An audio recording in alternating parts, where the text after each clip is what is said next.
You cannot escape from death. Other games don't get this much leadway as Tekken does. And I think all this leadway we give them allows them to just get away with slimy garbage. This is a staircase. Each staircase has a different mechanic. Launcher, heat properties, wall break, unblockable, tracking, chip damage. It took throws having chip damage for you guys to finally be like, hold on a second. I think that our skill at Tekken and our ability to fight back against some of these super powerful techniques, it makes us not realize how egregious they are. Another example of this, bro, and I think it needs to be talked about because you guys got to take responsibility for the things that you've done.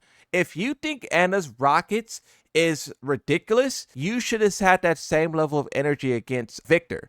I remember when I was talking about Victor's pistol and how him being able to shoot you from full screen and do mix-ups and chip damage and all this stuff was absurd. And I remember the whole chat be like, Moonsault, you're a scrub, just sidestep. That's what you guys told me. Just do this. And I was like, no, bro, it's unacceptable. It's unacceptable that that happens. And then you guys defended it.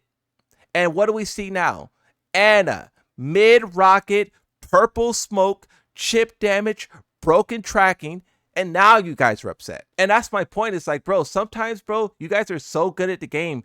Just because you can sidestep and punish a Victor doesn't mean that that move should be in the game. And it takes for the move or the situation to become really problematic for you to then get upset. And I think you guys should understand that. You guys should understand. Because, bro, am I lying? Am I lying? Did you guys not tell me, oh, just sidestep Victor and just do this and just do that? And then now we have Anna. We can't just tell the developers to do better without doing better ourselves. Like, that's all I'm saying. Like, there's times when I be wrong. Like, I admitted this. You know, I at the start was down playing Yoshimitsu, and then it took me some time to realize that he's truly powerful, and I was like, okay, I was wrong. Yoshimitsu's powerful, but you guys got to be able to look in the mirror too, bro. And if you aren't, the developers are going to keep upping the ante like this, and we're going to have an update like season 2. And then this is the thing too, right? Once everything is super crazy, players are like, oh, revert the update. The update should have never happened. We should have never allowed this. You remember how I was talking about Devil Jin's throw, and everyone was like, Devil Jin sucks though, Moonsault.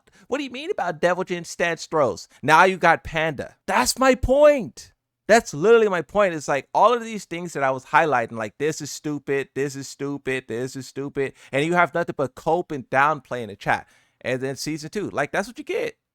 That's literally what you get, bro. Like I think the Tekken players need to realize how they walk themselves into these traps over and over and over. And then you can't just sit there and blame the developers. We had multiple instances to stop this. And instead, it was, oh, skill issue, bro. Lab the matchup, bro. You just need, oh, you don't like throws, bro? You need to go spend 20 minutes learning how to defeat throws every day. Like, come on, bro. And then you guys turn around and be mad at the developers. You guys need to, if I was Michael Murray, I would block you too. What? I could probably look at one of you guys' chat history and find some Victor downplay in there. And then I could also scroll down a little bit and see some Anna hate in there. Those two things are the same. And when I say these things, people get mad at me. But it's literally true, bro. Like, you guys got to be more proactive. I see the Tekken player base over and over and over again being reactive. It's crazy how the developers didn't realize that this update would be perceived this way. It's crazy how Nakatsu tweeted, season 2 is out, enjoy. How do you guys, if you guys had to think about one thing that led us here, what led us here? How did we get here? I feel lost. I'm in a forest right now. I'm in a jungle surrounded by idiot developers. I'm mad at you guys. I'm mad at myself. I'm mad at the devs. I'm mad at Street Fighter. I don't think it's just Michael Murray, bro. It's literally the whole team.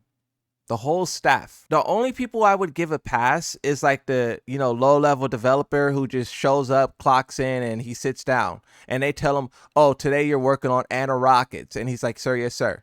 It sucks that Tekken 8's going to be this way for like months. I hate that. Why does it feel like you're repeating yourself, dude? You get Victor is reasonable. You're tripping. Okay, look. I'm going to out you, Ari. I'm going to blast you, Ari. Actually, no, I'm not going to do it. Ari, I was going to scorch you, Ari. I was going to scorch you, bro. Actually, let's do it. You disagree with a lot of what I say, and you don't even play Tekken 8. Didn't you say that you don't even have a PS5 and you still play Tekken 7 on PS4? So how are you defending Victor? How? You told me you never played Season 1, the beta, or Season 2. Yet you're downplaying Victor. Bro, you do it all the time and I never say anything. You're like an orange rank. You're like orange rank, bro. Come on, bro. Stop. All right, we played in Tekken 7. We played a lot of matches. Y'all gotta stop defending nonsense. Even if you like the character, it's okay. I love Yoshimitsu, bro. If it wasn't for Yoshimitsu, I wanna play Tekken. The only reason I play Tekken is because I seen they had a guy with a sword, and I was so cool. I had a lot of fun back in the day experimenting with what that guy can do. And it just turns out that he was the party character where experimentation is like great, you know? But even with that the case, I still can identify and realize and understand that there's things he do that is super busted and should not exist. Just because you love the character do not mean that you got to defend the character in every way. It's the opposite, really. If you love the character, then you should defend the character's identity, the character's legacy, what the character is supposed to be. That's what you should be defending. You should be able to stand up and say, this change that was made to my character is not the character. Like that Brian Fury did. There was literally a Brian Fury player who was like, this new move makes him too simple and it ruins his identity. And it's too powerful. Take it out of the game. That's what you're supposed to do. You're supposed to defend your character's identity, not the power. And I feel like that's where players get lost a lot. Players get lost in like that Jack player. We literally just saw that Jack player defending Jack because they're a Jack main. But that Jack player should have been like, yeah, you guys are right. This move is ruining Jack's identity. You could just spam this one move and you can ignore everything else about the character. And it shouldn't be that way. You know, this character is so cool. As a Jack main, let me explain to you this. Let me explain to you that. And this move overshadows all of it. That's what we should be doing. That's the thing, too, you have to highlight. Is how the developers said it themselves that the characters lack identity. They was like, yeah, these characters lack identity, and we want to expand upon that. We want to make the identity of the characters more profound, more pronounced, right?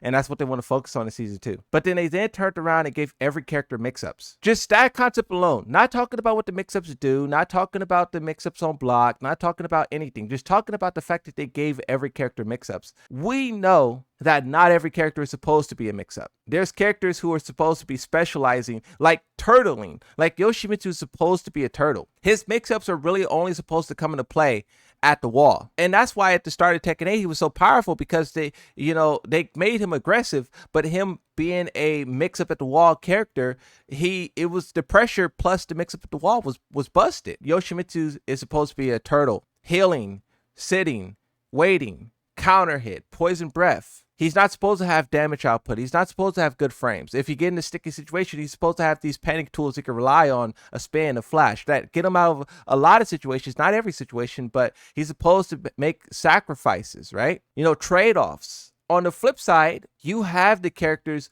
who are mix-ups, who are supposed to put you in a blender, not in a way that Tekken 8 is displaying. Even the mix-up characters are losing identity with the type of mix-ups that they're putting into the game. Isn't that crazy? How does a mix-up character lose identity when you add mix-ups?